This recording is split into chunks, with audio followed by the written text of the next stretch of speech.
নমস্কাৰ, এইটো গুৱাহাটীৰ গীতানগৰত অলপতে কমপ্লিট হৈ উঠা আমাৰ এটা ইণ্টেৰিয়ৰ প্ৰজেক্ট হয়। এই প্ৰজেক্টটো আমি মাত্ৰ 3 মাহৰ ভিতৰতে কমপ্লিট কৰিছোঁ। এই প্ৰজেক্টটো হৈছে 2 BHK, মানে আছিলে 2 BHK, কিন্তু আমি এই 2 BHK প্ৰজেক্টটো 3 BHKলৈ কনভাৰ্ট কৰিছিলোঁ। আপোনালোকে গোটেইখিনি ভিডিঅ'টোত চালে দেখিব আমি কেনেধৰণে ইয়াতে কামবিলাক কৰিছোঁ। এইটো এটা কমন বাথৰুম হয় আৰু এইটো আপোনাৰ নেক্সট ৰুম হয়। ইয়াতে মন্দিৰ ৰখা হৈছে, মন্দিৰটো বহুত ধুনীয়াকৈ ডিজাইন কৰা হৈছে।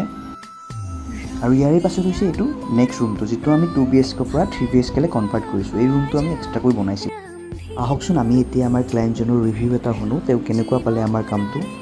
দাদা বাইদেউ, আমি যে ইয়াতে গোটেই প্ৰজেক্টটো কমপ্লিট কৰিলোঁ, আপোনালোকৰ প্ৰজেক্টটো আমাৰ কেনেকুৱা পালে? প্ৰজেক্টটোতো আমাৰ ভালেই লাগিছে, যেনেকুৱা ধৰণৰ বিচাৰিছিলোঁ তেনেকুৱাই কৰিছে।